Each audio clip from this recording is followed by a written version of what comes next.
Bonjour, bonjour, ici Sir Bryson pour servir et bienvenue dans une nouvelle vidéo sur le Chaudron Noir, la forteresse du Chaudron Noir de Bob Lennon. Oh! Alors la dernière fois on s'était arrêté. C'était un peu le bordel. Fanfan est venu nous aider. On s'est échappé de la ville. Enfin ce qui reste de la ville. Il y a un dragon dans le ciel. Il y a le château de Virilus dans le ciel. Il y a des gobelins partout. Il y a des orques partout. Il y a des ogres. On a laissé un ogre bouffer ses camarades. Bref, c'est un beau bordel. On va pas se mentir. On est parti sur un bordel de qualité. Voilà. Donc on est parti là-dedans. On a réussi à sauver des humains qui ont, au lieu de se barrer, décidé de garder la place forte. On était contents. On a... pourquoi on est solo? Attendez. Pourquoi on voit pas tout? Je ne sais pas. Mieux. On a aussi notre inventaire qui a avancé. Bref. On est parti pour la suite. Les villageois tiennent la place courageusement et vous saluent d'un signe de la tête. Un choix s'offre à vous. D'autres malheureux ont peut-être besoin de votre aide ailleurs dans l'Edonia, mais vous avez un but à atteindre, monter dans la forteresse. Que choisir? De votre position, vous pouvez vous rendre au quartier de la Tour des Mages en 64, ou rejoindre le quartier des Boulangers en 450. Mais vous souhaitez demander aux villageois de vous aider à pénétrer dans la forteresse, allez en 479. On va aller dans le quartier boulanger. Pourquoi? Parce que la Tour des Mages, on sait que le mage qui tient la tour est plus ou moins un copain de Virilus. Disons que il a sa reconnaissance éternelle de ne pas l'avoir oublié. Bon, on va peut-être pas aller se retaper le mage tout de suite. Dans un sens, il nous aime bien aussi, mais il reste quand même a priori pour la cause de Virilus. Par contre, dans le quartier des boulangers, on n'y a pas encore été, et j'avoue que si on pouvait se taper quelques boulangers en plus dans notre équipe, traduction des personnes qui ont la ficheuse tendance à taper encore et encore de la pâte, entre de la pâte et de la tête de gobelin, bon, il n'y a pas grande différence. Vous avez déjà visité le quartier boulanger durant cet acte et réglé le conflit qui s'y trouve? Si oui, allez directement en 341. Non, on n'y a pas été. Sinon, allez en 148. Vous pouvez aussi continuer vers la Grande Place en 285 ou vers la cathédrale en 496. Bah non, on n'a pas été encore au quartier boulanger, donc on va y aller doucement. Hein. 148. Qu'est-ce qui se passe au quartier boulanger pour qu'on ait besoin de notre aide?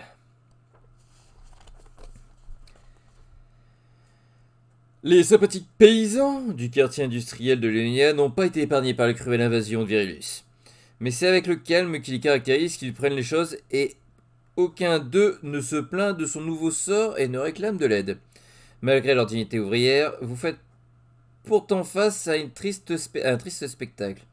Devant le moulin, un orque massif arbore une capuche noire, signe distinctif des esclavagistes.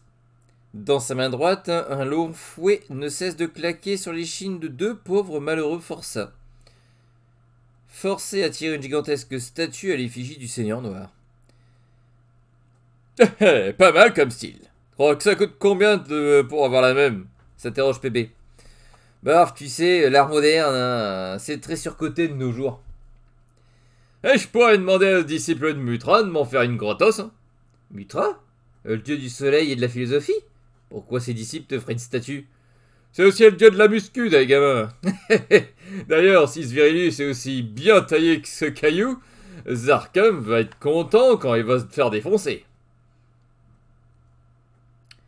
Ouais, ben avant ça, faut voir ce qu'on peut faire ici déjà, peut-être. Vous êtes interrompu par les grognements de gargouillants de gargouilles. Dans le dos de vos deux villageois surgissent deux immenses carcajous, qui viennent graviter autour de l'esclavagiste. Ces deux bestioles aussi dangereuses qu'un élémentaire en colère sont les plus vicieuses qui soient, armées de longues griffes acérées et d'un tempérament explosif. Leur appétit carnivore est bien connu des tribus orques qui les ont habitués à la chair humaine.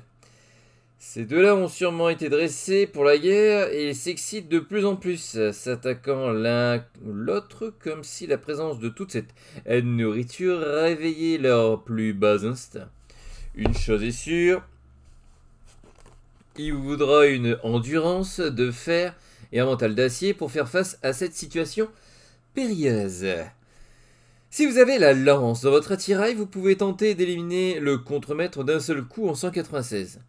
Son fouet a d'ailleurs l'air dangereux, mais votre kit d'escalade pourrait contrer sa menace en 455. Si vous pensez que les carajous sont le danger principal, distrayez-les avec votre marmite en 422, ou avec votre fourche en 114. Si vous n'avez rien de tout ça, optez pour un massacre général en vous lançant à l'assaut en 344. Enfin, si vous avez ces deux paysans ne vous sont pas prioritaires forcément, dans votre mission, vous pouvez aller à la grande place ou à la cathédrale. Alors, j'ai la lance et le kit d'escalade. Je vais passer sur le kit d'escalade. Pourquoi? Parce que, avec le kit d'escalade, déjà, je me mets hors de portée des deux bestioles. Ça peut être pas mal. Donc, 455. Les carajous ont reniflé votre présence et courent dans votre direction, suivis par leur maître. Celui-ci fait claquer son fouet pour vous impressionner. Pas mal lui a pris, puisque son dernier coup vient s'en mêler à la corde de votre kit d'escalade. L'orque se met alors à tirer sur son manche afin de vous arracher la corde des mains. Merde, si votre endurance est supérieure ou égale à 4. Ah! Si c'est pas le cas, il faudra défendre chèrement votre peau en 344. D'accord.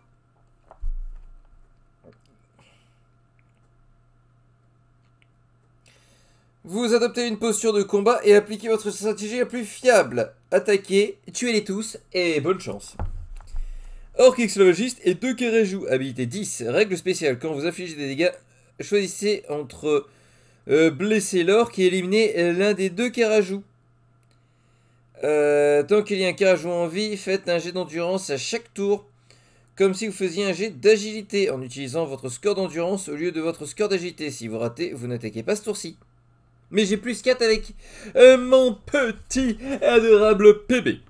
Bon, il a une habilité de 10, j'ai une habilité de 7 plus 4.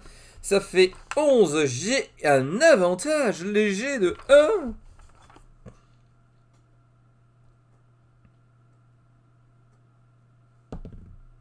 Et je fais 3. Alors, 3, ça fait 3 et 3. Bien évidemment, je vais lancer le dé et je ne me prends pas de dégâts, mais lui ne se prendra pas de dégâts puisque je tue d'abord le premier carajou. Je vais faire donc mon jet d'endurance. Et je fais 6.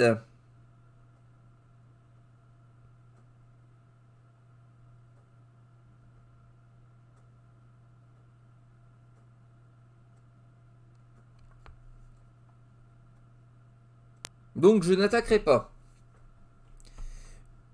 Prochain assaut. 6 avec un léger avantage. Je pourrais lui mettre 6, il pourrait me mettre 3. Et j'ai 4, donc je reste en vie. Je relance mon jet d'endurance. Quoique je me demande si les plus 4 de PB, ça serait pas utile à ce moment, ça serait pas utilisable. 1. Oh, oh, oh, oh. J'ai le droit de jouer. Je fais 4. Alors 4, on est à du 4-3. J'ai fait 1, donc je reste en vie. Lui se prend 4 dégâts, non parce que je tue le deuxième carachou comme ça. J'ai pas besoin de me demander si j'ai le droit de jouer. 1. On est à du 3-5. Je fais 1, donc je reste en vie. Je lui mets 3, il reste 7. 4. On est sur du 4-3. Je fais 4, je reste en vie. Il se prend 3, il est à 4. 5. 5-3. Je fais un 4, je reste en vie, s'en prend 5, il est mort. Oh punaise, heureusement que j'ai autant de chance, moi. Et d'adresse. Surtout l'adresse. Surtout l'adresse. Par contre, vous remarquerez que je ne fais jamais la règle des crits. Pourquoi? Parce que j'ai tellement de chances de base que jouer sur le crit à ce niveau-là, ça serait chiant. Déjà que j'ai quasiment aucune chance. J'ai quand même à chaque fois 5 chances sur 6 de ne pas me prendre de dégâts. J'avoue que j'ai quand même sacrément de la chance. On va éviter de faire les crits en plus. Hein. Bon. Ces maudits chiens tombent enfin sous vos coups, suivis de leur maître. Stoïques, les deux prisonniers ont assisté au spectacle en applaudissant d'un sourcil. Un léger voile dans leur regard vous font comprendre qu'ils aimeraient tout de même être libérés après avoir terminé leur travail en 597. Terminé leur travail, faut pas déconner. 580... Oh la vache, c'est loin ça. 597. Ah vache, on est quasiment à la fin. Le hochement de tête que vous adressent les deux villageois fait office d'effusion de joie. Les deux bougres exultent dans une liesse immobile. Mais il ne serait pas dit qu'un paysan ait un jour laissé une tâche en plan et les deux hommes continuent donc de tracter la statue afin de la pousser à l'endroit exact que leur avait indiqué l'esclavagiste. Hé hé. Ça c'est l'amour du travail bien fait. C'est comme ça quand t'achèves un ennemi au sol. Ah ouais, t'as déjà gagné. Mais tu le fais quand même, tu sais. Envoyez-vous... Ah non, c'était nous qui parlions à PB. L'amour du travail bien fait, c'est comme ça quand t'achèves un ennemi au sol, tu sais. T'as déjà gagné, mais tu le fais quand même. Envoyez-vous à PB qui les observe d'abord interdit, puis hoche doucement la tête à cette explication. Une fois la mission accomplie, un des hommes vous tend une clé et vous regarde longuement dans le blanc des yeux. La scène est interrompue par le plus petit des deux qui vous donne une outre d'eau pour vous altérer. Ce rafraîchissement bienvenu vous fait regagner 3 points de vie. On a besoin de se rentrer dans cette forteresse. Pourriez-vous nous filer un coup de main? Les paysans se regardent pendant une microseconde et ils tendent à nouveau la clé qu'ils vous offrent. Qu'ils vous offraient déjà en pointant du doigt l'énorme volière derrière vous. Vous êtes pas sérieux, vous voulez... Par pigeon. Remarque. Ça peut marcher. Faudrait nous mettre en express par contre. Là, ça se fait. Leur visage reste... répondre que ça se fait, bien sûr. Explique. Demandez-vous barbare pour une fois. Livraison par pigeon. C'est une espèce de poulet énorme qui vole. Ils sont dressés pour livrer des gros colis, tu vois. Généralement, c'est quand un mec friqué veut se faire livrer un piano en montagne, ce genre de truc. Ouais, mais qu'est-ce que tu veux livrer à Virilus? Bah... Nous? La main toujours tendue, les paysans attendent patiemment votre décision imperturbable. Si vous avez décidé d'appliquer leur plan pour monter à bord de la forteresse, acceptez en 353, pardon. Si vous souhaitez tenter votre chance ailleurs ou continuer à vadrouiller dans les rues de Lénonia, vous pouvez vous rendre à la grande place ou à la cathédrale.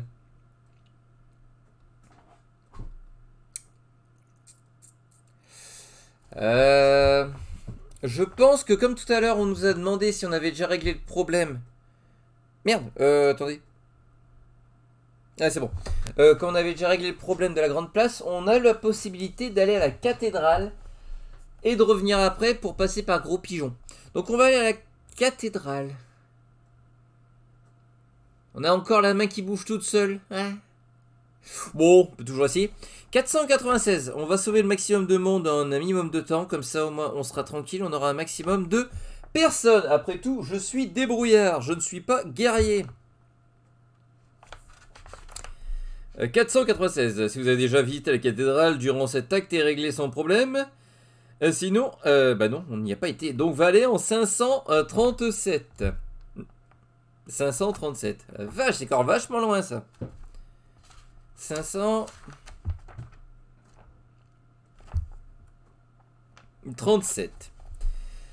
Ce qui était jusqu'à présent le refuge spirituel des habitants de cette cité n'est plus qu'une ruine décapitée par l'une des immenses chaînes qui relient la forteresse à la ville.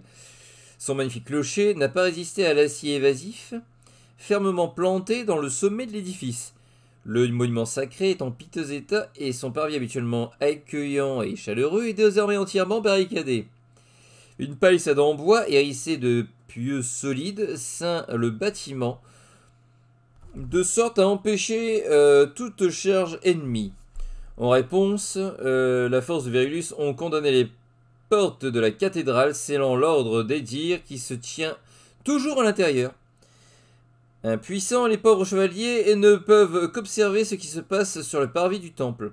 Remuant le couteau dans la plaie, les soldats du Seigneur Noir utilisent l'esplanade pour réunir toutes les femmes capturées lors de l'évasion. Jeunes jouvencelles, belles femmes mariées et dames délicates, toutes ont été réunies ici afin d'être mises au fer sans distinction de race ou de rang. Elles se tiennent piteusement serrées les unes contre les autres, destinées à rejoindre l'inexorable coffre de guerre du Seigneur Noir. Environ une cinquantaine, les captifs sont sous le joug des 3 soldats humains à la mine patibulaire. L'un d'entre eux, encore plus repoussant que les autres, s'approche dangereusement d'une femme située au premier rang pour déchirer sa tunique, prétextant un contrôle lubrique de la marchandise. Soudain, une ombre immense se dessine sur lui. Il n'a pas le temps de se retourner que son crâne est broyé par l'un des mains gigantesques de la maîtresse des lieux. Une trollesse à 4 bras, visiblement tatillonne sur le règlement.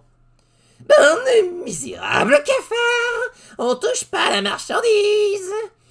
Elles sont pour le maître. Le prochain chien qui tente un coup comme ça, je lui mange les bras avant de le tuer. » Jaillissant du cadavre, une grande gerbe de sang vient éclabousser le visage de la pauvre femme dénudée, qui éclate en sanglots. Les autres prisonnières se regroupent pour protéger la malheureuse, terrifiée par la violence exhibée sous leurs yeux. Satisfaite, la trollesse surveille sa marchandise. C'est une belle prise, et le maître sera content.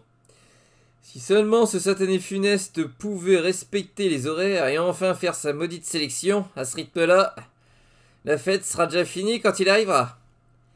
Elle peste intérieurement tandis que les 2 gardes restants s'éloignent hâtivement du cortège d'esclaves afin de témoigner leur obéissance. T'as vu ça, gamin? Elle lui a arraché la tête, comme ça. Et puis 4 bras. Ça fait 4 fois plus de haches. Va falloir la jouer serrée si on veut sauver la donzelle là. T'as un plan? Caché derrière un tonneau, vous réfléchissez à une stratégie. Si vous avez cette en possession de l'effigie de duel, lancez-vous-le sur la trollesse en 509. Si vous avez toujours le médaillon d'Edir, je crois bien que je l'avais. Non, mais j'étais certain de l'avoir. Si vous êtes armé d'un arc, non. Si vous souhaitez essayer de provoquer la trollesse en esquivant les attaques, attirez-la dans un piège en 253. Et attaquez-la en menaçant de charge héroïque. Bah, esquiver, c'est assez bien mon job. Donc 253, ça peut être pas mal. On va la mettre dans un piège. Esquiver, prier. Bref, on va s'éclater. On a dit combien? 253. Ah, j'ai une équipe qui me ratouille. 253. Papapalapam, on va se taper une ogresse. C'est pas la meilleure idée que j'ai eue. Faites un jet d'adresse. En cas d'échec, vous êtes obligé de provoquer la ruse. Si vous réussissez. 2, ça va. Attirez l'attention de la trollesse en 263.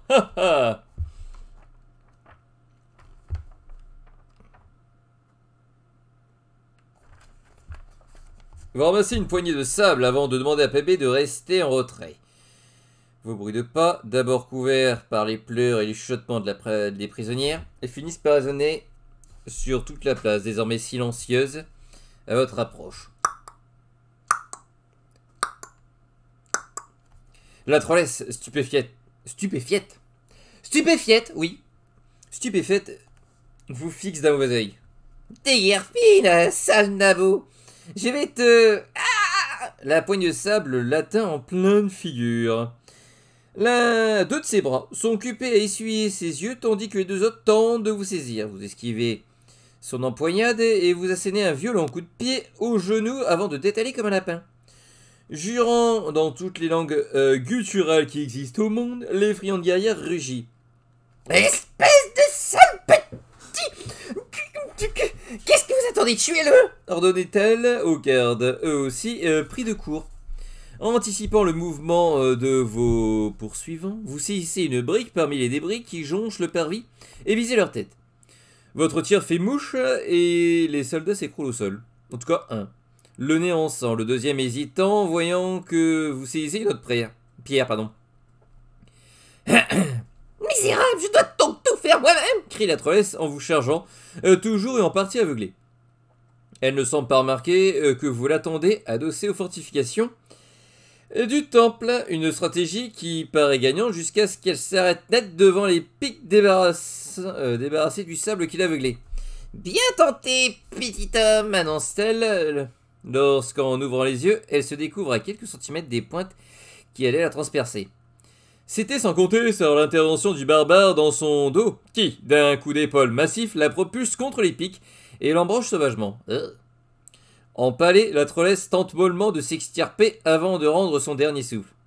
« Je me suis permis de finir, tu m'en veux pas ?» dit le PB en un peu gêné de cette mêlée de votre initiative. « Non, t'as bien fait.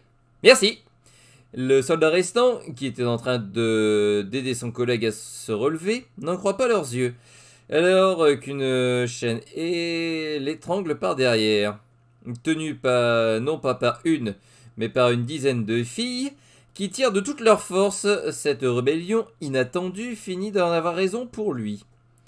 Son comparse ne tarde pas de subir le même sort, et il périt lui aussi sous la vindicte de ses otages.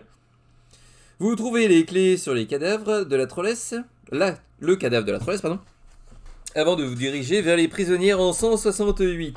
Je pourrais peut-être avoir une charmante petite amie là-dedans, hein, 168, j'ai quand même sauvé tout le monde. Il y aura peut-être une qui va le mode de moi. Une fois toutes les femmes débarrassées de leurs chaînes, vous décidez de les mettre à l'abri pour ceux qui restent dans la cathédrale, tout du moins. Malgré l'état déplorable de l'édifice, il tient encore debout et les paladins de l'ordre des dires l'occupent toujours. Libérer les femmes vous octroie un point de gloire supplémentaire. Pendant que le PB les regroupe, vous vous dirigez vers les portes barricadées du temple. Avez-vous déjà rencontré le vicaire lors de votre aventure? Si oui, appelez-le en 358. Sinon, frappez la porte en 507. On va en 507, ne vous inquiétez pas, je sais, j'ai bien retenu qu'il fallait que j'aille chercher un point de gloire, mais je vais d'abord en 507.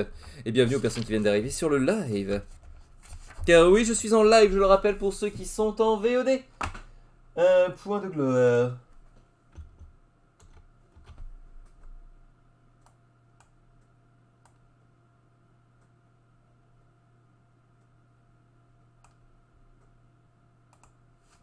Yes.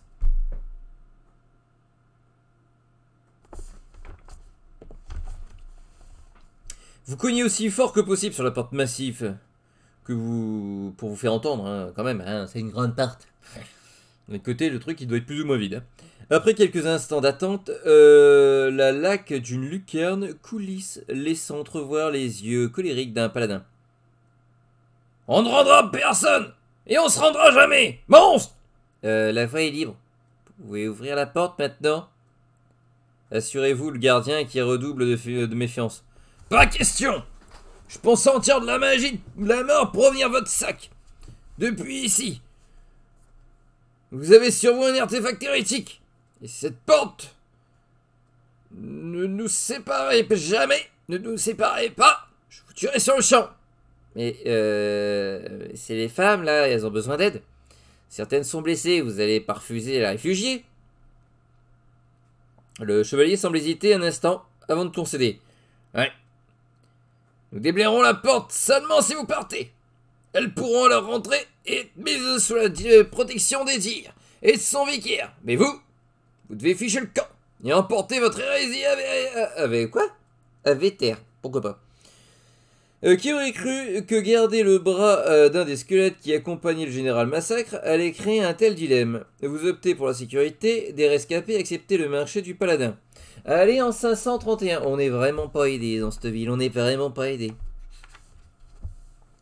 Nonobstant les cadavres et la trollesse de ces sbires et de ces ceux-là, la place de la cathédrale est désormais vide. Les femmes de Nénonia ont été libérées de leurs chaînes et sont maintenant en sécurité à l'intérieur du temple des dires. Et sans perdre un instant, vous avez fait un beau travail, hein. D'ici, vous pouvez rallier le quartier des boulangers en 450 ou le quartier insalubre en 157. Pour monter dans la forteresse, vous pourriez utiliser la chaîne plantée de la cathédrale si vous êtes sûr de vouloir continuer. Et que vous avez déjà parlé au vicaire, allez au 160. Sinon, réessayez la porte en 543. Je sais qu'en boulanger, je peux. Mais c'est quoi le quartier insalubre? On va y aller, 157. J'ai dit, on aide tout le monde.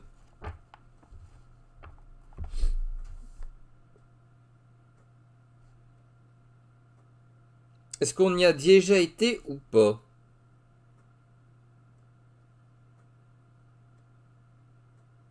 Attendez, on a été dans le quartier commerçant. Non.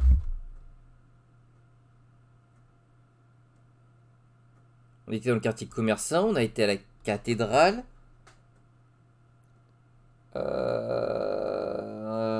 Quartier commerçant, je crois que c'est là où il y avait la taverne. Les tavernes. Bon, on n'a jamais donc été insalubre, je pense pas en tout cas. Je vais en 564 et voir ce qui se passe. « 564. À votre grande surprise, les quartiers insalubres donnent l'impression d'avoir ressuscité depuis l'invasion. Les rues mornes et silencieuses ont, d'une certaine manière, retrouvé leur superbe. S'adaptant à la nouvelle situation politique des lieux, ces quartiers malfamés ont subi une transformation aussi radicale que rapide. Des étalages proposant des marchandises volées de toutes sortes, des victuailles douteuses, sont apparus comme des champignons sur de la moisissure. Les nouveaux marchands, autrefois proxénètes, meurtriers, escrocs et tout à la fois même, se sont simplement démultipliés pour profiter de l'afflux économique qu'apportait une armée d'occupation. Tout le monde ici semble se réjouir du changement de régime et les soldats de Virilus, d'abord surpris, ont finalement été ravis d'avoir trouvé cette oasis de contrebande et de non-droit. L'ambiance festive prend d'ailleurs les atours apocalyptiques quand vous voyez des ivrognes cuver leur vin à même la rue, quand des attroupements s'organisent autour de pochetrons qui se défient en combat singulier, et même quand les brigands opportunistes tentent de convaincre des orques de soustraire à leur assurance. Oui, la voyauterie règne en maîtresse, vide sur les quartiers insalubres qui tiennent désormais leur revanche sur l'histoire de l'Enonia.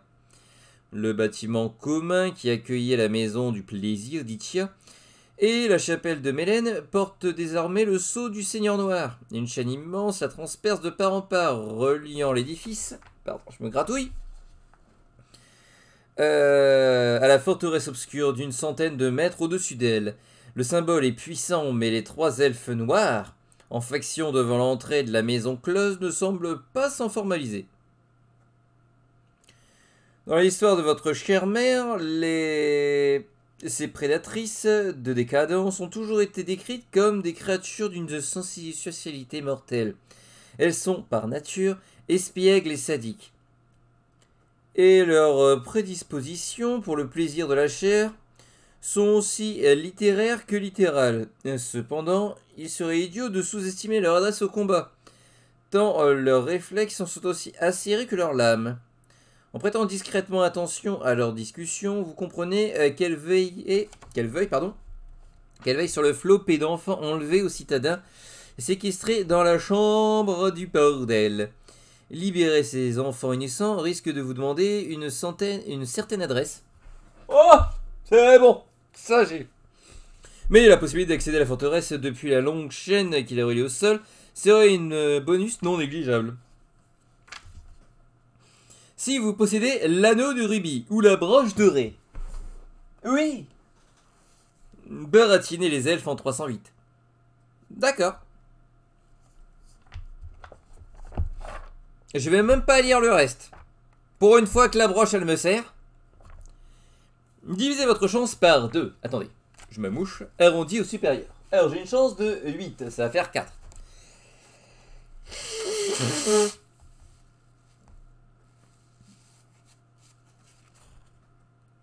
Et faites un lancer de dés. Et j'ai 3. Donc il va falloir quand même que je retire un point. On prend la bonne souris.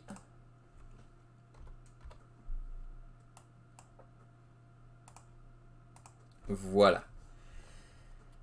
En cas d'échec, les elfes découvrent votre supercherie et vous attaquent en 175. Si la retourne en votre faveur, affabulez en 417. Si vous avez un score d'adresse supérieur ou égal à 4, ou que vous avez possédé le pamphlet, et réussissez automatiquement le G. Ah bah merde, j'avais même pas besoin de lancer le G. Bon bah 417.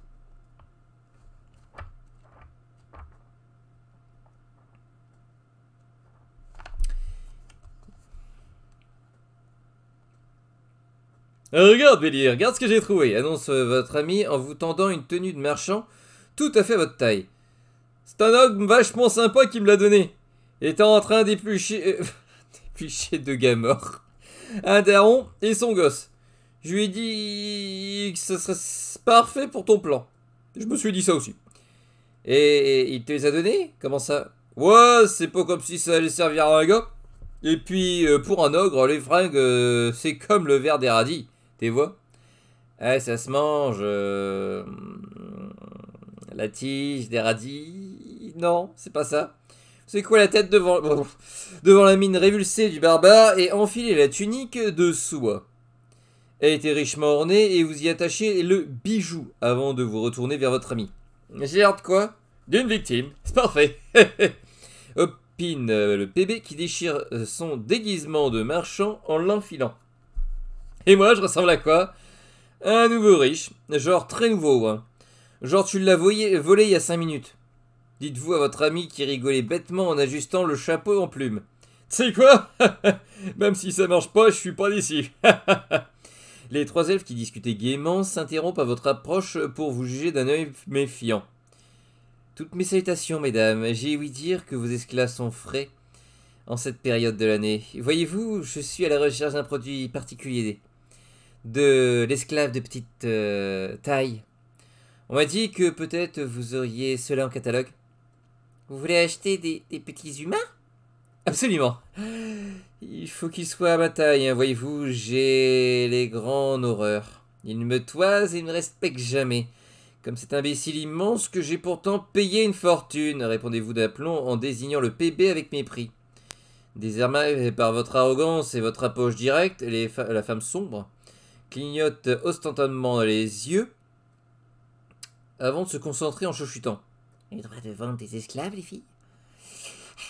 C'est vrai qu'il a l'air bête avec ce chapeau. Alors prends moins de place, ça serait content. Appétissante. Ça rendra jamais compte qu'il en manque un. Et ses muscles, miam. Ah, je crois que j'ai compris qui était appétissant. Elle se retourne enfin vers vous après avoir atteint un consensus. Vous avez de quoi payer? Oh, cet abruti vaut bien au moins 5 enfants, non?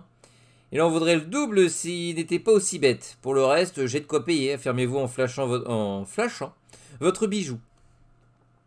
Convaincu? Oh, il est beau, il est musculeux. Elle vous invite à les suivre à l'étage afin de faire votre choix. Une fois en haut, vous insistez pour que tous les enfants soient réunis dans une même pièce. Après avoir fait mine de les examiner, vous déclarez calmement « Je les prends tous !»« Tous ?» ?»« Bien sûr, j'en ai largement les moyens. Pendant que vous me les emballez, mon imbécile ira chercher 2 coffres d'argent. Cela vous convient-il? Deux coffres ?» Bégaye les boneuses, éberluées devant votre offre. Très bien, 3, allez. Mais vous êtes dur en affaires, hein, ajoutez-vous en pinçant les lèvres. Cachant à peine leur surprise, l'elfe qui menait la négociation se tourne vers les 2 autres en chuchotant avec urgence. Trouvez immédiatement un tisserand et ramenez tous les enfants. Tous les papiers de soie que vous trouverez. Torturez-le s'il le faut. Mais il nous les faut très vite, très vite. Pour les enfants, vous comprenez. Vous percevez dans l'escalier le cliquetis de bijoux indiquant que les deux sublimes créatures s'éloignent. Au fait, c'est elle qui s'est moquée de ton chapeau, je dirais. Signalez-vous devant l'elfe qui se tourne vers vous sans comprendre. Bonk! Fait le point du barbare qui s'écrase sur le crâne de l'elfe qui s'effondre. On se moque pas de mon chapeau, c'est pas poli, murmure-t-il en souriant.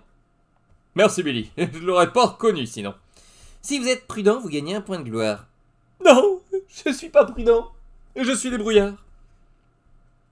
Libérez ensuite les enfants en 436. Allons en 436. Ouais! Tous les enfants sont libres. Reste à savoir ce que vous allez en faire.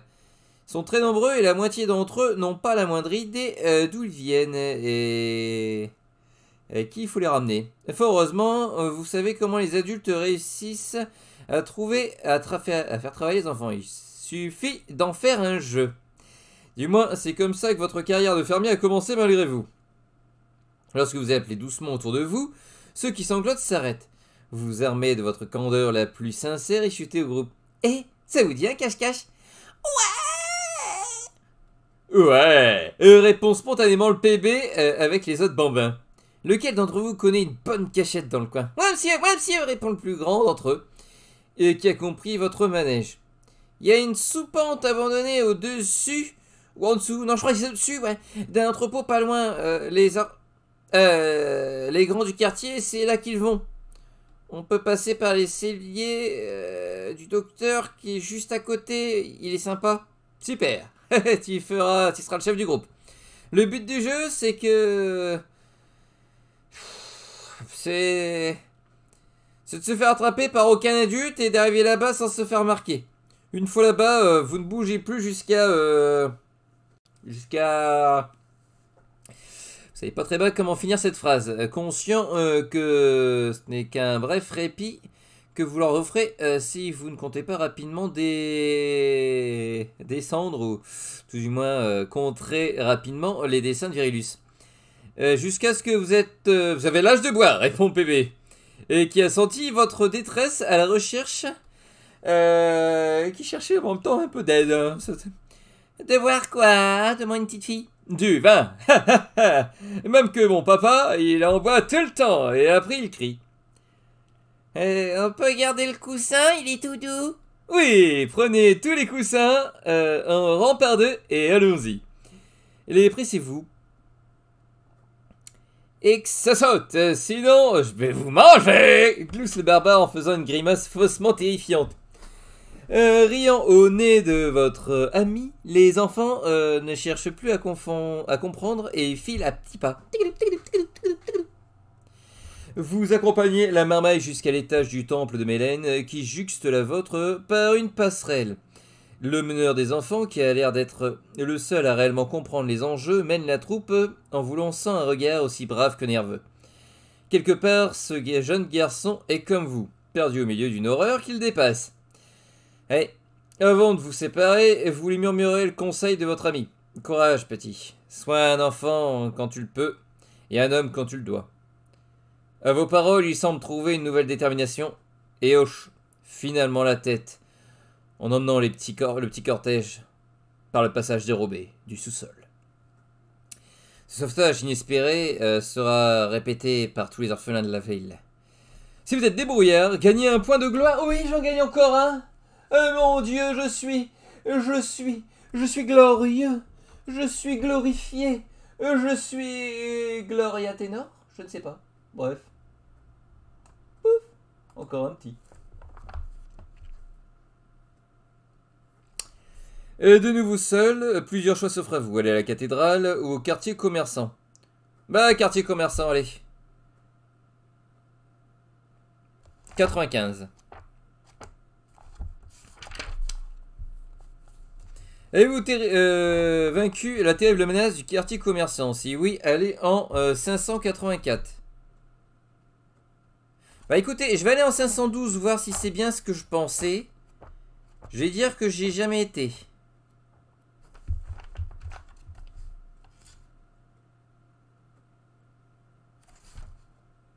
Ah non, j'y ai pas encore été en quartier commerçant. Bah écoutez, ça sera pour le prochain épisode. Sur ce, j'espère que vous avez passé un bon moment à ma compagnie. Si c'est le cas, n'hésitez pas à commenter, liker, à partager et à vous abonner si ce n'est pas déjà fait. Ça ne vous coûte rien, mais moi ça me ferait extrêmement plaisir. J'espère que la suite de la forteresse du chaudron noir vous a plu. Quant à moi, il ne me reste plus qu'à vous dire à la prochaine. Bye.